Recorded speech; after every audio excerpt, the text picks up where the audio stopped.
Greetings, guys. Welcome back to my channel. My name is Monette. This is my channel, Evolve with Monette. For those of you that are new here, I'm a professional intuitive empath, so good to share energy with you.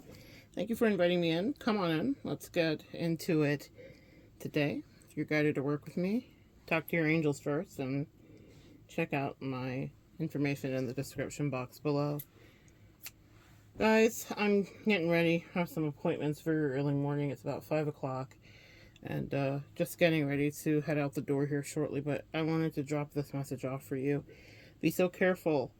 The download that came through was be so careful regarding these very tricky contracts, that soulmate contract specifically. Now, I'm not just talking about people that you date. I'm talking about your family. It could be friends, could be a lover. Depends on how it resonates to you. Be very careful about the soulmate contracts that people want to drag you into. This year for me, I've definitely had to teach myself a master class, if you will, where I was put in a lot of really precarious situations where I either had renewals on contracts, meaning it was time to, I'd come to the end of a multiple year contract with a soulmate and the offer to renew was there, or brand new contracts were offered on also multi-year connections, brand new connections that were offered into new contracts. And I know that may sound confusing, but what I want you to understand is that it's not that someone sits down and offers you a piece of paper and they say, will you sign this, please? That's not what's happening. But it's emotional. And you have to have the spiritual discernment to understand that if you get into relationships with certain people, or you re-up a contract that has expired, that's no longer serving either of you, maybe the both of you have learned the karmic lesson in the situation already, you've extracted all you could, then it will not be not only for your good, it will end up being for your detriment. And that was what my angels were testing me with a lot this year. I had several of these contracts, 3 very specific ones, where my angels said, you get to decide if you want to do this again. And pardon me, guys. One of the things about making it clear to the universe what you want is by refusing what you don't want. And sometimes the thing that you want may be cloaked in a thing that you actually don't want. And so you have to get very scarily specific with yourself and with the universe, and sometimes with the people that are offering you these bogus contracts that you're not interested. Some of these people are literally people that have been trying to either destiny swap with you, or let's say it's not all destiny swapping and it's just people that are unaware they have entity attachments. That's what I'm saying specifically. I was in battle with some shape-shifting, body-jumping situation that I've been dealing with for multiple lifetimes, and it was offered to me in multiple various forms, but each one of them resulted in me feeling this incredible sense of neglect, or like needs were not going to be met. It wasn't all the same thing, and that's what I mean. That's what it's important for you guys to understand, is it won't show up the same exact way, but the underlying theme for you may be the same. And that's what my angels said. Are you paying attention? In each one of these connections, there is a strong undercurrent of dissatisfaction for you to some degree, meaning you are an enhancer for people's energy, and empath, the same is true for you. And when you're in someone's life, they up level when they're with you. So if you're in a lover's life, just you laying with that lover, they could siphon your energy, your good luck could rub off on them, and that's fine if it's someone with whom you are in agreement to do the contract with. But if not, and then they're going to be tricky or whatever, then that's not something you might want to sign up for. If it's a friendship, that was one of the dynamics that I had this year. Similar thing. We had done our soulmate contract. We had extracted the best we could from one another. And I knew that if I re-upped, because she was essentially trying to get me to sign. And even though, again, no paperwork was offered and we weren't sitting at a big, long boardroom table, there was the underlying urgency, even I believe she felt it as well, even if she may not have been as spiritually aware as I was as to the intricacies of the potential contract that was being offered. There was an underlying urgency that I felt, it was palpable in the other party's energy of almost desperation to get me not to go. Now, that's a natural reflex, right? If you are in a relationship and someone's going to be leaving or staying, nobody likes rejection, nobody wants to be broken up with. So there is room to definitely quantify what that means for your situation. However, I'm talking to my spiritual discerners, I'm talking to my spiritual detectives, I'm talking to my empaths and my earth angels that are very insightful and can tell when someone maybe has it much better with you than they have with anybody else, or that no one else is really going to compare. And it doesn't mean that we're the best of the best out there, but girls, ladies, guys, and girls, we are. If you've done your emotional repair and you're grounded. Not everybody here listening has done that, but for those of you that have, you understand exactly what I'm saying. And so I could feel the desperation of, I don't want you to go.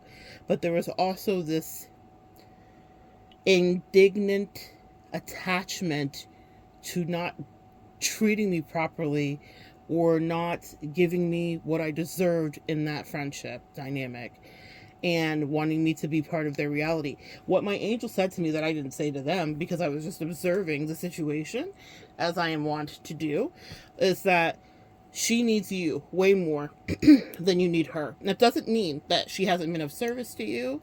That doesn't mean that she hasn't come in and done beautiful things for you throughout the connection. But what it does mean is that you guys have got to this place in the connection where you have served the purpose with one another and you've done it. And to elongate this contract would only bring suffering and would have you be subjugated in some level of subservience. So what they showed me was like Cinderella. They said, this person is promising you, and in each one of these dynamics, even though they were all different, right? Different iterations, different levels of interest, different levels of friendship, different levels of romance. All of them were different.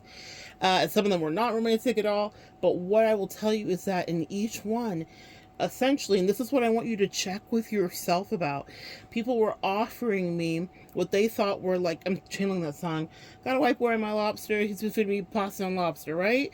So it's not about the ethnicity, but it's each one of these dynamics were trying to offer me what they thought was the most gourmet of situations and meals, was the most like all-inclusive package, if you will. Let's talk about a vacation, right? They were offering me what to their mind was the most all-inclusive package. But to my mind's eye and my spiritual discernment, I saw shackles. I saw indentured servitude. I saw that they were not going to pay me what I was worth, give me what I deserved, but they were very acutely aware, as many of you guys don't realize happens with you, exactly how valuable you are. Now, I knew how valuable I was, and sometimes I am people's karma. So whether I can articulate that to them or not, very much like the butterfly effect, my angels will mandate that I observe something and not say it, because I am the test. And also, I'm being tested. Am I going to pay attention to my discernment? Because each one of these people also offered a level of comfort too. And if I wanted to stay stagnant or complacent or be given bare breadcrumbs and the bare minimum, that's something that I could do. And in my life, it's something I have done previously. So what do they say? Yesterday's price is not today's price. Meaning when you do your self-work and you start to grow your self-esteem empath, you take back your power, you transmute a lot of the toxicity that happens with you, you manage those towers that fall on you. You are not desperate or eager to please in the same way that you once used to do. The codependency that people could smell coming off of you has somehow evaporated, even though they understand that they might have been grandfathered into a you that did all of that, but you might have evolved right before someone's eyes. Can you guys relate to that? And you might have changed and been doing your spiritual work, and they thought it was all this like woo-woo talk, not realizing you were actually shifting. And here's how you'll know that you've actually shifted. It will become intolerable and unacceptable. With each one of those connections, I found myself saying to the person, to myself, in various ways, this is unacceptable. The way you're treating me is unacceptable. This does not feel right to me. And if you are operating out of scarcity or poverty consciousness, sometimes you will think that it's acceptable, because this is what a lot of people do. This is not just us empaths here too. A lot of the unevolved people, a lot of the people that are not even willing to do the soul work, the dark night of the soul work, the spiritual work, and tap into their deeper energy, will stay in stagnant relationship dynamics, whether it's friends or a job or a situation that's no longer serving them to any degree. And it's because it's better the devil you know. They would rather do that and be complacent in that than take the leap. Well, I don't know why, but in my chart and the way I'm designed, I leap. The fire sign in me does, I can't not leap. I can't not, some people may see it and think it's impetuous or feel like I'm not thinking it through. I'm thinking it beyond through. I'm very much a proponent of measure twice and cut once. Because when I cut and I'm done. I don't look back. I cut with a machete. I cut from my ancestors. I do not cut gingerly. I do not cut in a way where it's like, oh, I don't know, and no. I'm absolutely cutting. And often in those cuts that I made in these three pivotal, like if I had to name the final one, I would call it the final boss. In these three pivotal connections and relationships, the cuts that were made were ones that were long overdue, meaning, to one degree, these people each had gotten away with a certain level of behavior with many people in their life. Empath, pay attention. This has happened to you. You have been put into someone's life, plopped right down in the middle of it, to whatever degree, and for years and years, they have been getting away with murder, to whatever degree, and then you're sent in. And then you see it clearly. Like, does everybody else see this? This is nonsense. But you're the only one who's going to speak up for it. And so they may think that they're getting away with murder. They might even feel like they've played you. You might even feel like they've played you. But what I've been taught from my angels is that I had spiritual work to do. And sometimes my angels will have me stand down so that I can do that work. Meaning I will not let them know what kind of stick I'm carrying energetically or what kind of ancestors are with me. And sometimes they know, because they might be my friends. They might know the work that I do, but they don't think it applies to them. They're like, oh God, I love what you do. I'm so impressed with you and you're so magical. But then when their narcissistic traits start to pop out, or when they are being entitled and they are being demanding, or they're being ungrateful, or they're being non-compromising and they are expectant, then all of a sudden, I didn't think you would treat me this way. Well, did I treat you this way, or did you treat me this way? And then my angels had something to say about the demons that were trying to play in my face. Be very careful about people that want to keep you in soul contracts that are laced with iniquity, that are laced with unfairness, and that are laced with you staying there for years and years. And then you are now carrying their burden, and now you're doing a karmic switch with destinies. I know that sounds like a lot of woo-woo stuff if you're new to hearing any of that, but it's as simple as this. You've done the work and you've given someone gifts spiritually. You've shared your gifts with them. You've taught them how to transmute. You've helped them to figure out lessons. You've been a spiritual detective on behalf of friends and family, maybe even a lover, an ex, a spouse, whatever, right? You've taught them how to, what do they say, teach a man to fish, right? Excuse me, you've taught someone how to fish, but instead of being grateful, they just want you to stay there and continue to catch the fish for them and feed them.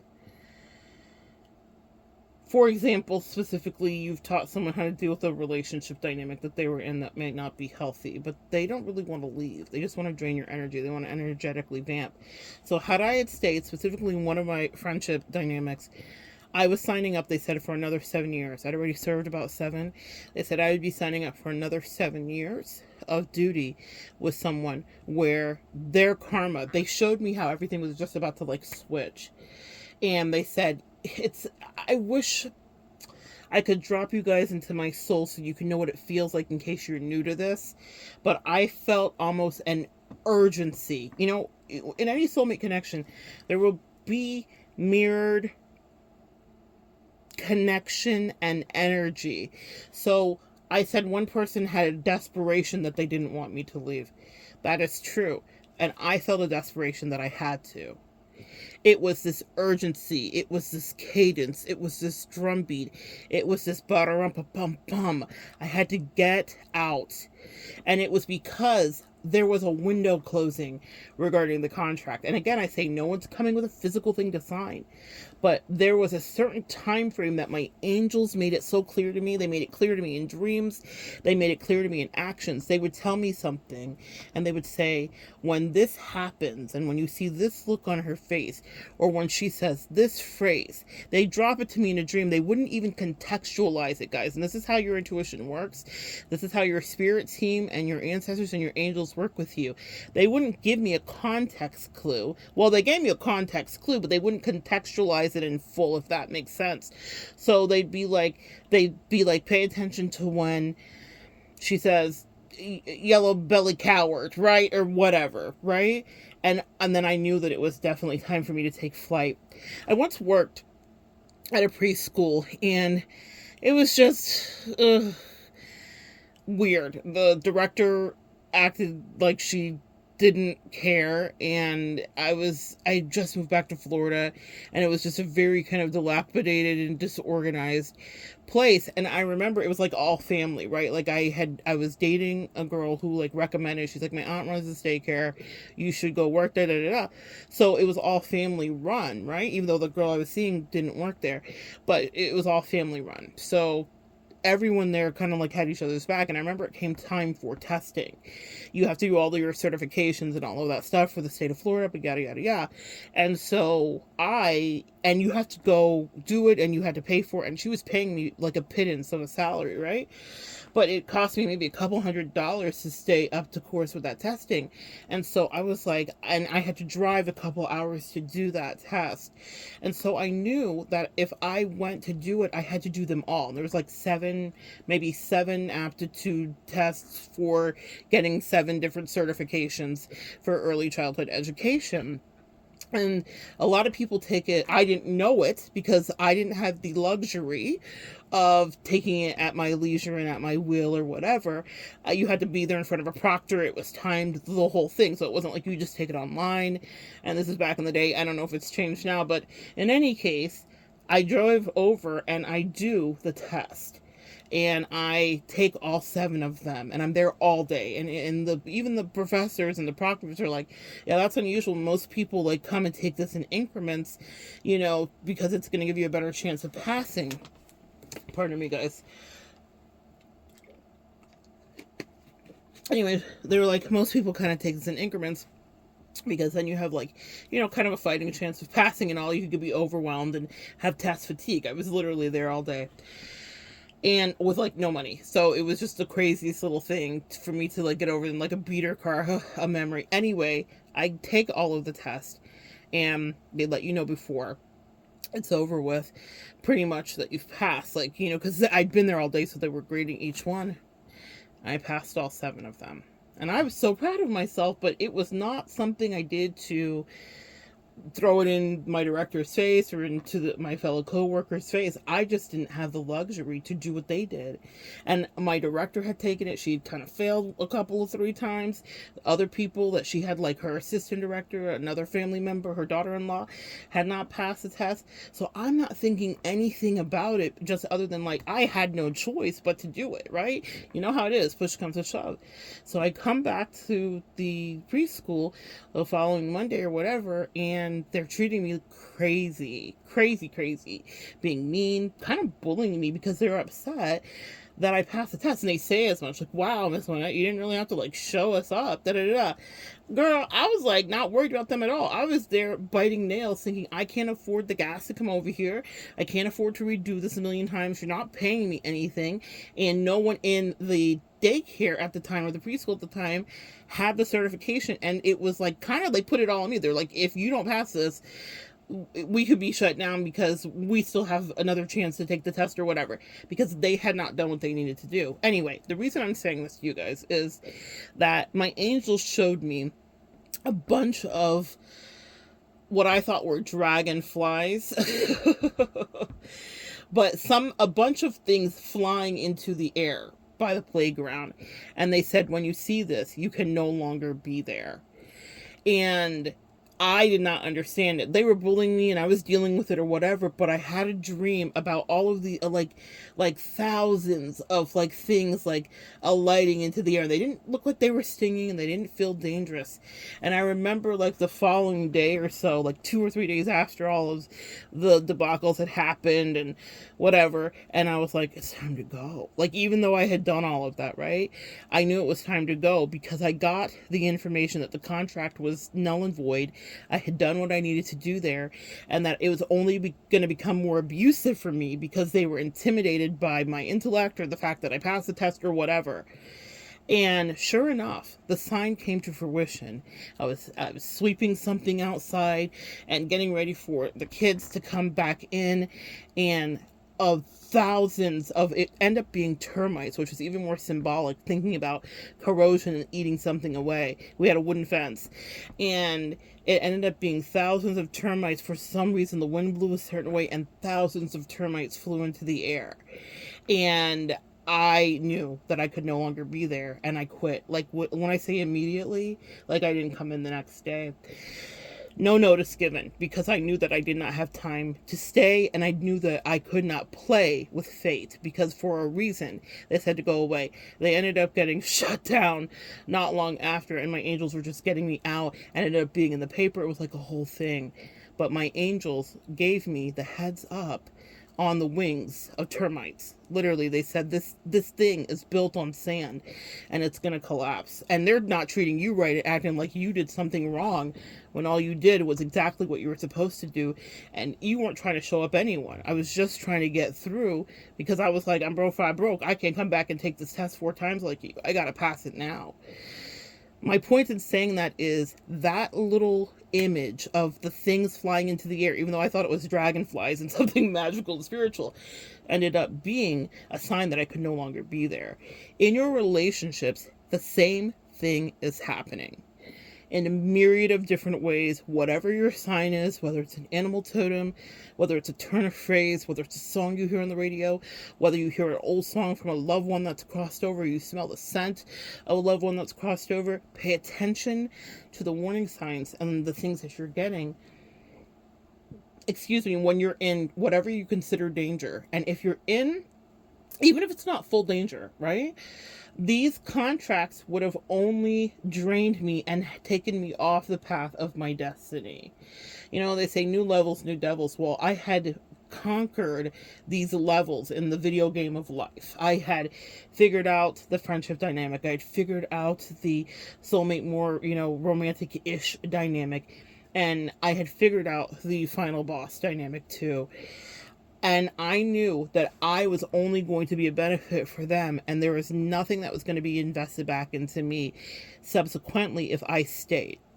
I have walked away from many connections, and I don't say that as even a humble brag. I'm shocked that it's happened because that's not where I was at, empath, and that's how I know growth is happening for you too, because the same is true for you. How many of you guys here listening have walked away from or ended connections or ended jobs where there was just no more benefit there for you? You were far more of an asset to them than they were to you. And it makes me think of that preschool where they were bullying me because I did what I needed to do, what they told me I had to do, and what I didn't really have a choice to do.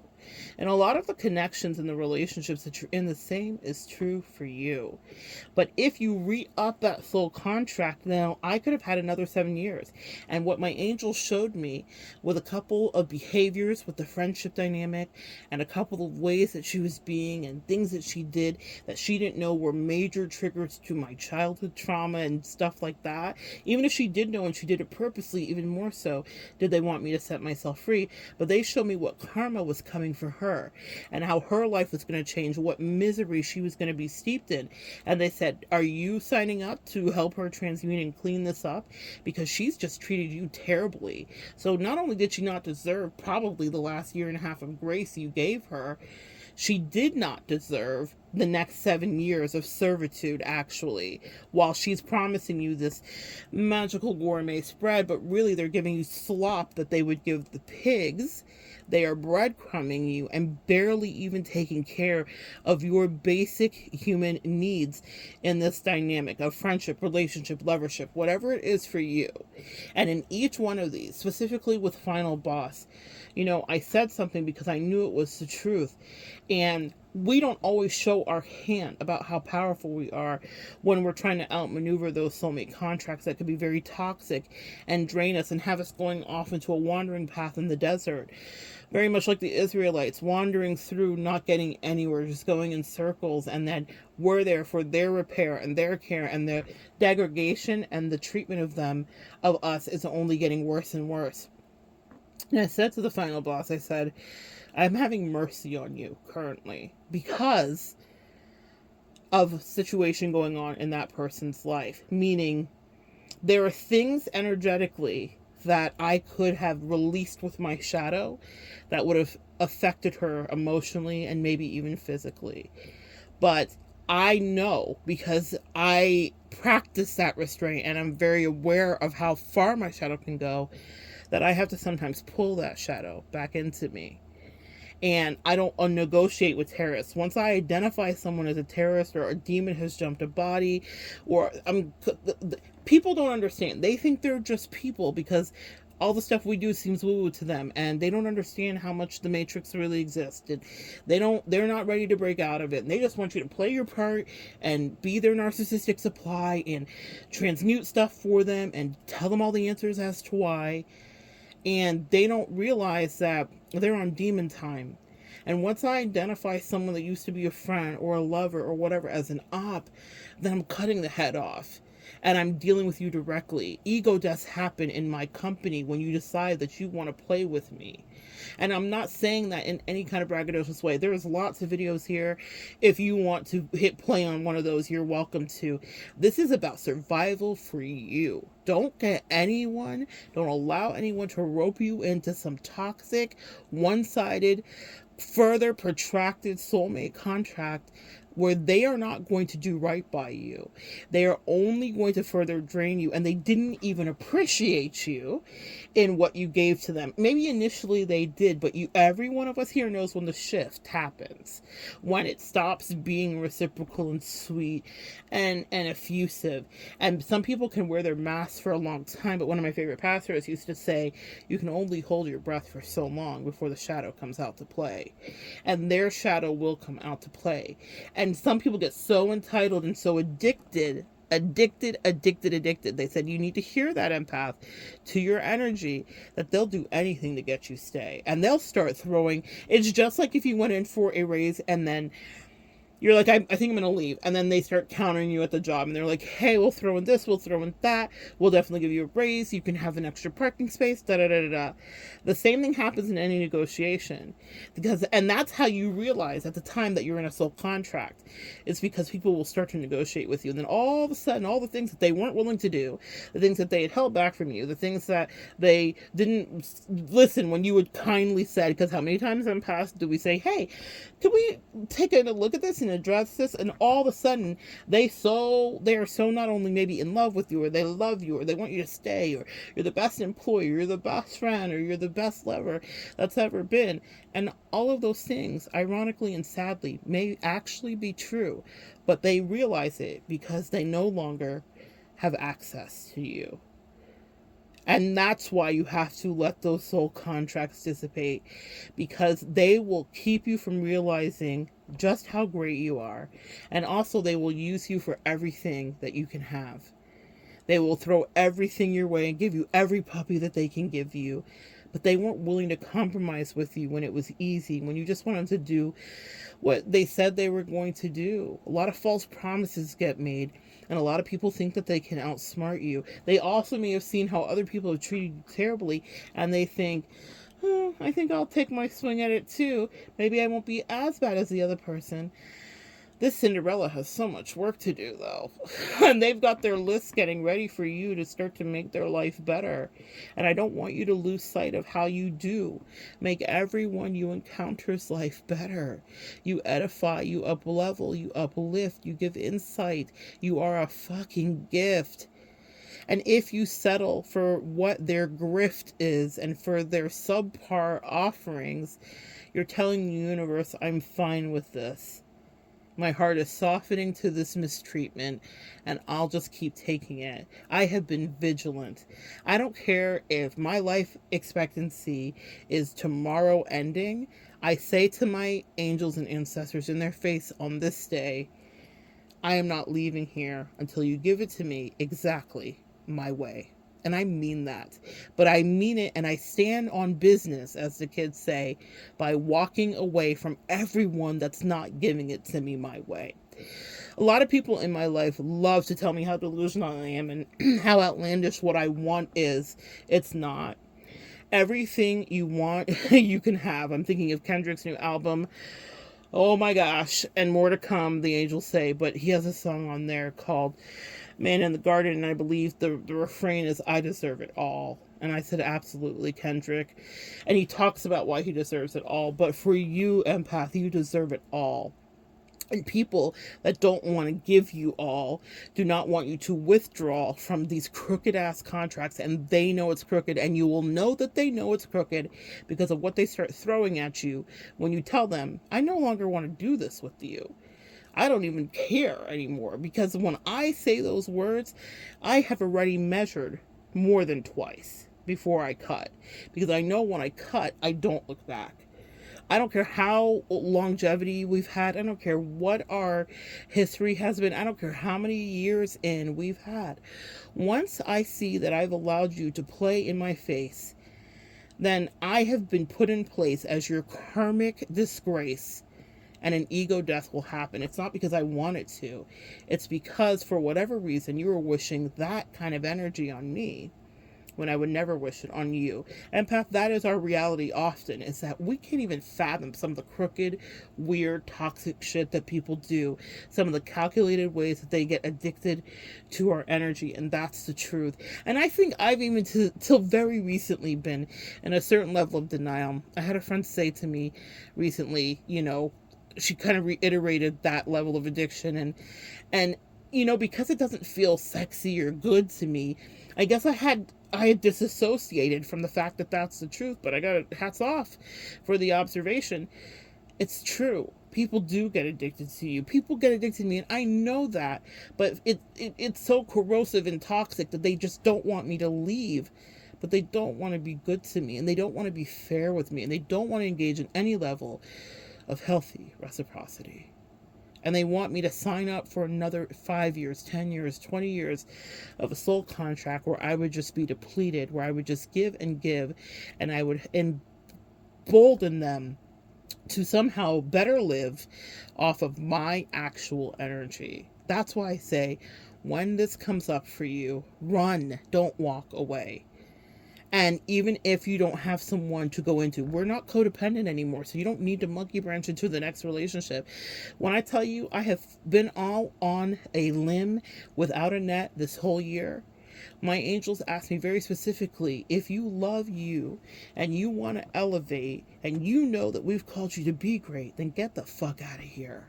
What are you still doing here?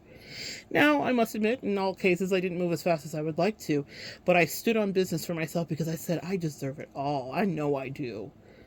And those people, when they evolve, will deserve it as well, too. But I was not going to allow them to use me so that they could avoid their inconvenient truths, which is that they have to do the same shadow work, empath, that you had to do. They have to deal with the same towers that you had to. We're not just wishing generational misery on people. Well, because I had to walk uphill, you do too. If you can think of a faster, smarter way to get there, then God bless you. But no one avoids shadow work and spiritual up-leveling and the way that it can take you down to the bluest of blue.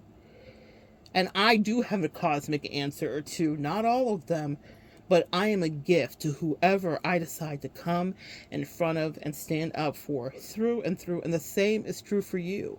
And don't you think that that boss doesn't know it? Don't you think that that lover doesn't know it? That that man doesn't know it? That that woman doesn't know it? That that friend doesn't know it? That that cousin, that that mother, that that brother doesn't know who and what you are?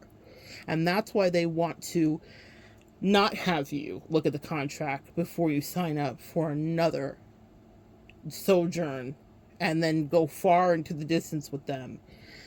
One last thing on these soulmate contracts that are crooked and corrupt is that if you sign it, my friend, you are cloaking and protecting whatever karmic debt is owed to them. When you are their empath, you absorb. When I remove my energy, people start living in their reality instead of in my destiny. Even if they're not living my destiny, let's say they're not a reader, they're not a whatever I am or whatever you are. What that means specifically is this. Like with the final boss, I cover relationships. Literally, that's what I do for a living. So if I'm in your life, if there's something that should have fallen apart and I'm enabling you because I'm staying there because I want to help you, because I love you, and I really believe you want to learn and grow, then whatever might need to fall apart in order for you to actually have that growth won't happen while I'm there, because I'm glue energetically. Even if I don't apply a single bit of glue personally, just me being present in the reality with whomever is the person that that soulmate contract should be ending with means that they will forfeit and they get to postpone dealing with it. And the same is true for you, empath. So people may be like, that's why they really want you to stay. They may not even understand it cognitively and consciously, but something in them feels desperate if you were to pull away, because they know that once you remove your energy or move your energy away, that they now have to deal with the consequences from day to day that you were absorbing from them. I literally absorb people's energy.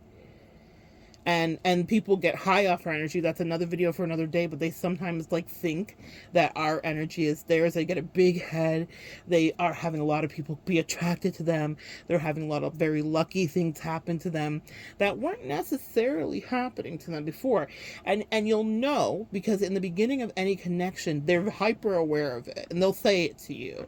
So pay attention to that. But as time goes on and they start taking you for granted, they think that it's their energy. They start to just really meld with you, because we allow it at times, because we're dispatched into at times to help edify and raise people's vibration and help raise people's self-esteem. But then they start to devalue you and treat you like ish. And that's when I said, I shall never be seen again. Abracadabra, bitch. I will disappear so quickly. Because as soon as you remove your energy, which is what a lot of people don't like to do in relationships, because we get attached and we're codependent back, and but there's this one thing that they stroke for me. As soon as you remove your energy, they now are left to free. And that free specifically is fall. They will go through withdrawal. They become like so many balloons, never bound, and then set free. Helium specifically. Zipping all through the air until finally they fall back to Earth with gravity. And it is so clear that you were the helium that was inside of there.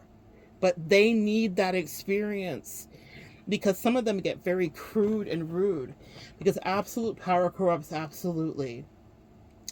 When my friend was talking to me about that, she was likening the energy to the ring, which is, an analogy I make often, but I don't think of myself in that way. And she said, no, you are the ring in that way. And sometimes I can say that to you guys when I'm teaching. You're the ring. But that's what it is. People get you in their hand, they get a hold of your energy, and they start to lose their freaking mind. And they think it's their actual reality. And they may have meant well initially, like most people do, when they want to get a hold of the ring, but then the truth of their soul, the lack of the spiritual work they have done, it all shows up as soon as they get a hold of you as the ring, hun. And then it's laid bare for the world to see that they are depraved and maybe even fucking crazy and maybe even demonically deranged and absolutely driven by all of their trauma and pain that you had helped keep hidden by just standing there and absorbing energy and transmuting things and being the empath that was helping them stay free.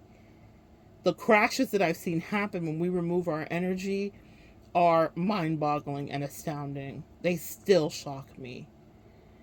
And that's why I let people have that free fall, not to hurt their feelings and not to get back at them, but so that they understand, for whatever reason, there should be a level of respect if there's any kind of reciprocal connection.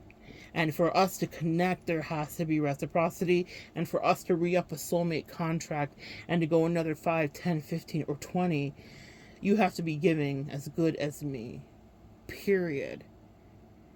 And if they just want you to be there to propel their ship, to be the fuel, to make the quips, to make the observations, to do the reasonable deduction, to figure out the math, do the long division, then that's servitude. While they're feeding you slop, but they promise you it was filet. I think not. It's time to move away. Pay attention to the signs and symbols, like the termites that I thought were going to be dragonflies. Pay attention to the little tells, body language or otherwise. Your angels do not want you to be caught up with someone who is only going to tell you lies, because they'll do anything to get another hit off of that empath energy. They will disguise their demons. They will disguise their mask. They will disguise the fact that they would never even be polite enough to ask for your help. They just expect it with all of that entitled energy. That is not something you need to sign up for. Set yourself free. And it's okay if you have nothing to jump into and there's no one else and there's not another opportunity. The universe, your ancestors, and angels are testing you too. It's not just about them. You have spiritual up-leveling to do. And sometimes that test is about what will you do even if it looks like the thing in front of you is the best thing that will ever be in front of you. Even if it's not even the best, if it's the most subpar thing, but it could be potentially consistent. Do you want this or do you want the unknown? Well, I'm choosing the unknown every time, because I am demanding that the universe bring me what's mine. And all the bullshit that I've had in the last few years with people, that's not it. I will slay and slay again every single demonic karmic, because I have once too been a demonic karmic, and I had to slay myself. I had to have my own ego death. I had to submit so that I could be rebuilt, so that I could have my wits about me and say, I don't think that I'm going to sign that. Yesterday's price is not today's price. Me in your life is mighty nice, but what is you in my life but a vice and a distraction? That part. Time to take action. It's a call to arms. Stand up or stand down, but don't let anyone give you the runaround. You are owed your things. You deserve it all. And when you say no, that's all that your ancestors can bring, is everything that they owe. And you are owed. So good sharing energy with you guys. Come back and join me next time. We'll continue to evolve together.